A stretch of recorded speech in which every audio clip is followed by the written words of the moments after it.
So here we are going to continue the remaining lecture of this topic. Due to some internet connection and now obviously the electricity of Pakistan load shedding has interrupted. So yes इस lecture को complete करने के लिए जो है ना मैंने ये शॉर्ट वीडियो दोबारा से स्टार्ट की है तो आई होप कि आप भी उतनी ही मेहनत करें इसको समझने में और इसको जब इसका लेक्चर आप अटेंड करें तो उसको उसी तरह से आप मेहनत करें जितना से मैं मेहनत कर रही हूँ इस लेक्चर को जो है कंप्लीट करके ताकि आप लोगों को कोई भी इसमें जो है ना वो कसर ना रह जाए ठीक है तो यस हमने थोड़ा सा हमारा रह गया था यहाँ से लास्ट थर्ड पैराग्राफ था या सेकंड लास्ट पैराग्राफ था यस स्टेशिया एक फीमेल कैरेक्टर के लिहाज से हमने इसका डिस्कस कर रहे थे हम इसकी फ्रीडम और हैप्पीनेस पे कि अपनी फ्रीडम और हैप्पीनेस के लिए वो किस कदर उसने जो है सोसाइटी में स्ट्रगल की है as a female as a brave female character ये वो एक अकेली थी जिसने जो है इतनी ब्रेवली अपने लिए स्ट्रगल की थी और इसकी जो है इसके जो पॉजिटिव साइड है वो किसी ने भी देखने की कोशिश नहीं की और क्योंकि शायद वो ट्रेडिशंस के और जो ह्यूमन नेचर के अगेंस्ट थे वहाँ के रहने वाले एक्टन हेथ के जो नेटिव्स थे वो उसको एक्सेप्ट कर चुके थे उस चीज़ को लेकिन ये चाहती थी कि उस तरह के जो बैकवर्ड एरिया है और जो लोग हैं जो उसके बारे में एज अ विच सोचते हैं वो इस तरह के माहौल से बाहर निकलना चाहती थी तो अगर हम देखें तो यहाँ पे वो गलत नहीं थी बस उसका गलत कहाँ पे थी उसका तरीका गलत था उसने जो जिस तरह से अपने मकसद को परस्यू करने की कोशिश की वो उसका गलत था उसमें वो जो है ना she was mistaken here there तो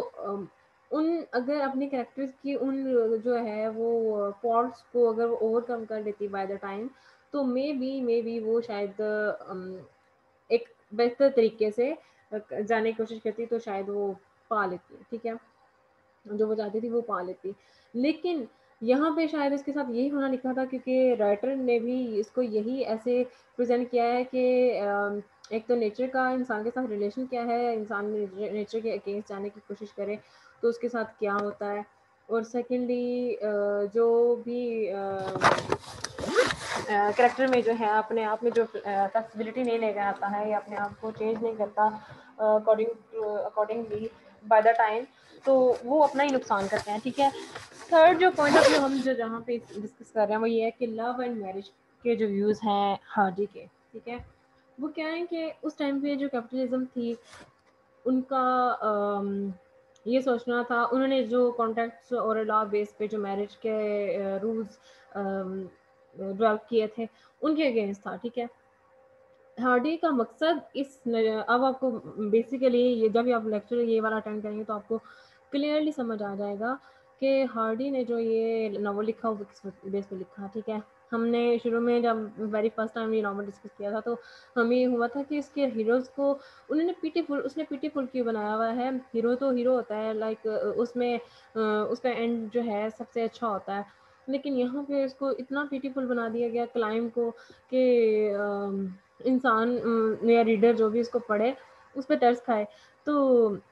उसकी वजह ये है कि उसकी वजह ये लव और मैरिज का जो व्यूज़ है उस टाइम पे जो कैपिटलिज्म थी 1890s के टाइम पीरियड में 1870 से लेके 1880 और 90s तक वो उस टाइम पीरियड में लोगों के इस डेवलपमेंट की वजह से उनकी ज़िंदगी पर क्या असर पड़ा उनको उन रूल्स को फॉलो करते हुए चलना पड़ा और फिर जब ये एक सिलसिला चल पड़ा तो लोगों की लाइफ में कैसे ट्रेजेडीज़ आई उन लोगों की ज़िंदगियों में कितने वो मीननेस हो गए थे और मतलबीपन बहुत ज़्यादा उनमें आ गया था कितना किस हद तक वो जाने लग गए थे ठीक है वल्गैरिटी और विलननेस वाली जो क्वालिटीज़ हैं हमें वो नज़र आती हैं ठीक है तो इसी चीज़ को उसने नावल के अंदर कैपिटलिज्म पे क्रिटिसिज्म करते हुए दिखाने की कोशिश की है ठीक है तो यहाँ पे स्टिशा के हम जब हमारे पास हमें क्वेश्चन आपको आ जाता है पेपर में कि हार्डे के व्यूज़ प्रेजेंट करें उस टाइम की कैपिटलिज्म के रेफरेंस के साथ या हार्डे की जो थीम है मैरिज और लव की उसको डिस्कस करें चाहे थीम ही कहा गया हो थीम के अंदर भी आपने इसी को रेफरेंस देना है आपने आपने हिस्ट्री का रेफरेंस देना है कि कैपिटलिज्म का ये था, जो अभी जो आपने ये सारा लेक्चर लिया, ये सारा आपने जो है ना साथ-साथ लिखते रहना है, और आप साथ-साथ आपने प्रूव करते जाना है, एक-एक पॉइंट लिख के इस पॉइंट ऑफ व्यू के थ्रू हमें नज़र आते हैं, उसकी पेसिमिज़्म भी हमें इसीलिए नज़र आती है, हमें इसके थ्रू ये उसके यही व्यूज़ नज़र आते हैं कि वो लॉ और कॉन्ट्रैक्ट के अगेंस्ट था, कॉन्ट्रैक्ट मैरिज के अगेंस्ट था, वो विदाउट लव और फीलिंग्स और थॉट्स जो मैरिज होती हैं उसके अगेंस्ट था। तो ये पॉइंट ऑफ व्यू जो है ना आपने लास्ट में डिस्कस करना है, चाहे आपका पॉइंट ऑफ व्यू बताया गया पूछा गया हो लव और मैरिज के लिहाज से, थॉमस हार्डी के का पॉइंट ऑफ व्यू आपको डिस्कस करना हो, या आपको थीम्स डिस्कस करनी हो लव और मैरिज की, या इसके इशू को या किसी तरह से भी ये क्वेश्चन आ जाता है, तो उसमें आपने यही इश्यूज और इसी तरह से आपने उसको एक्सपेंड करके डिस्कस करना है, ठीक है। तो यस आगे चलते हैं। According to this view under such a close conservative and background condition in every heath, इस हद तक तंग नज़र और बैकवर्ड कंडीशन जो एग्वन हेथ में थी, she Eustacia's pursuit and rebellion are too natural, यानी कि अगर कोई भी इसकी जगह होता तो वो शायद यही करता, कोई भी कोई और जैसे हम अब खुद को एज्यूम करें कि एक ऐसे माहौल में जहाँ पे आपको बहुत ही बैकवर्ड टाइप की सोच के साथ और कंजर्वेटिव लोगों का जो एक एटमॉस्फेयर है, माहौल है, वहाँ पे आपको रहने की आपको मजबूरी होती है आपकी रहना वहाँ पे, और आपको रहना पड़ता है, तो आप ऑब्वियसली उसके अगेंस्ट आने की कोशिश करेंगे, आप वहाँ से उसको खुद को निकालने की कोशिश करेंगे। जब आपके पास एजुकेशन होगी, आप एजुकेटेड होंगे और आपके पास सेंस ऑफ रेबल होगी, और आपको खुद को अपग्रेड करना चाहते होंगे, आप समझते होंगे कि मैं इससे ज़्यादा बेहतर अच्छी ज़िंदगी गुजार सकता हूँ या गुजार सकती हूँ, तो आप ऑब्वियसली उसके लिए स्टैंड लेंगे। तो यहाँ पे एक पॉजिटिव साइड जो स्टेशिया की हम डिस्कस कर सकते हैं वो ये है, ठीक है। Okay, in the popular dramas and novels of that time, उस टाइम के जितने भी नॉवेल्स और ड्रामाज थे, जितने भी पॉपुलर थे, most of the protagonists are males, बहुत सारे जो प्रोटोगनिस्ट थे वो मेल थे, फीमेल्स बहुत कम रही हैं। Hardy does not write novels according to the traditional pattern. अब आपने देखा होगा कि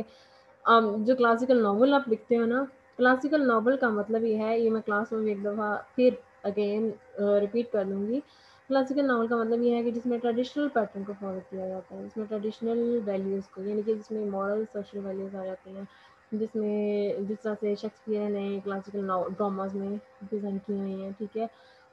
तो जहाँ पे वो ट्रेडिशनल पैटर्न जो है इसने हार्डी ने अपने नॉवेल्स के अंदर फॉलो नहीं किया हुआ, इसलिए इसके नॉवल फिक्शन नॉवेल्स है। He does not tend to use the happy reunion endings, वो हैप्पी एंडिंग पे भी बिलीव नहीं करता, उसका उसको ये बेसिक एम ये था कि प्रॉब्लम्स क्या हैं उस टाइम की, उसको डिपिक्ट किया जाए, उनको क्लेम किया जाए, उनके अगेंस्ट स्टेप लिया जाए, क्रिटिसाइज किया जाए। और दूसरा ये कि वो ज़रूरी नहीं कि हैप्पी एंडिंग हो, क्योंकि इंसान की वो रियलिटी प्रेजेंट करता है, और इस इंसान की रियलिटी में हैप्पी एंडिंग उसकी बहुत कम होती है, ट्रेजेडी होती है, उसके ज़िंदगी में गम होते हैं, खुशियाँ भी आती हैं लेकिन गम भी होते हैं, और इस तरह का जो है ना वो एंड नहीं होता जिस तरह के ट्रेडिशनल नॉवेल्स में दिखाया जाता है, क्लासिकल नॉवेल्स में दिखाया जाता है। वहाँ पे हीरो को बहुत अच्छा दिखाया जाता है, हीरोइक उसकी क्वालिटीज़ दिखाई जाती हैं, और हीरो का जो एंड होता है, उसकी लव स्टोरी, उसका मिलना, तो ये उसकी ये क्लासिकल जो है ना वो क्वालिटीज़ हैं क्लासिकल ड्रामास की, नॉवेल्स की, जो कि इसके नॉवेल्स में आपको नहीं नज़र आएंगी। On the contrary he always and he story with tragedy, और क्लासिकल पैटर्न और ट्रेडिशनल पैटर्न के अगेंस्ट जो है इसकी स्टोरी, जिसका एंड ट्रेजिडी की फॉर्म में होता है, ठीक है। But the love tragedy of this glittering figure and miserable ordeal, इन सारी जो ट्रेजिक लव स्टोरीज थी इनके थ्रू इसके जो मिजरी इसने प्रेजेंट किया है,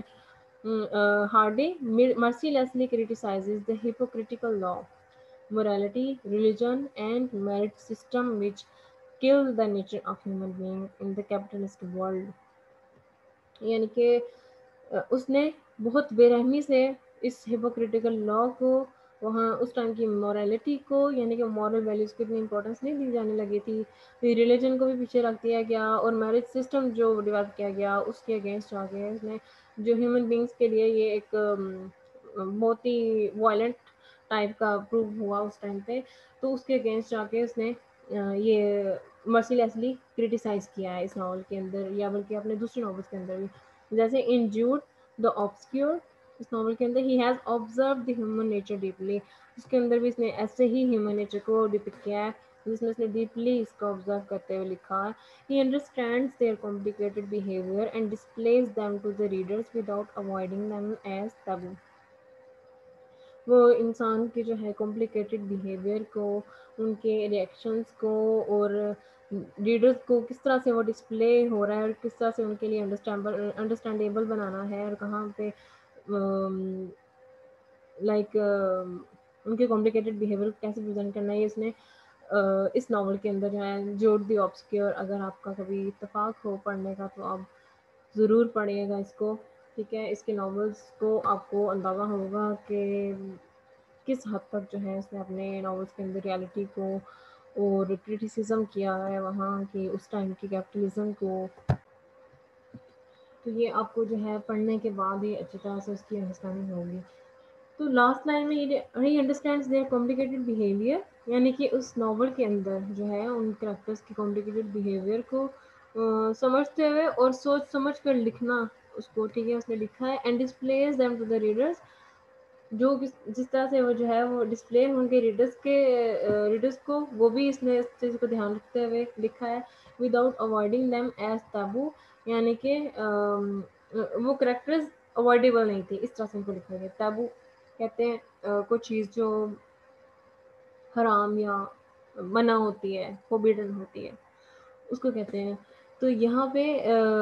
without avoiding them as taboo, जो कि जिसको हम कहते हैं ना कि इसको तो ना ही पढ़ो तो बेहतर है, ममनून चीज़ या मना कर देना, तो बोरिंग होते हैं या शायद उनकी कोई परफॉर्मेंस नहीं होती, हम इसलिए सब कुछ करेक्टर्स को हम माइनर करेक्टर्स समझ के या इम्पोर्टेंट ना अनइम्पोर्टेंट समझ के हम उसको अवॉइड कर देते हैं। तो वो अवॉइडेबल करेक्टर्स इसके नहीं थे, ठीक है। उनकी डिस्प्ले और उनके जो कॉम्प्लिकेटेड बिहेवियर थे उसको अंडरस्टैंडेबल बनाया रीडर्स के लिए और अट्रैक्टिव बनाया।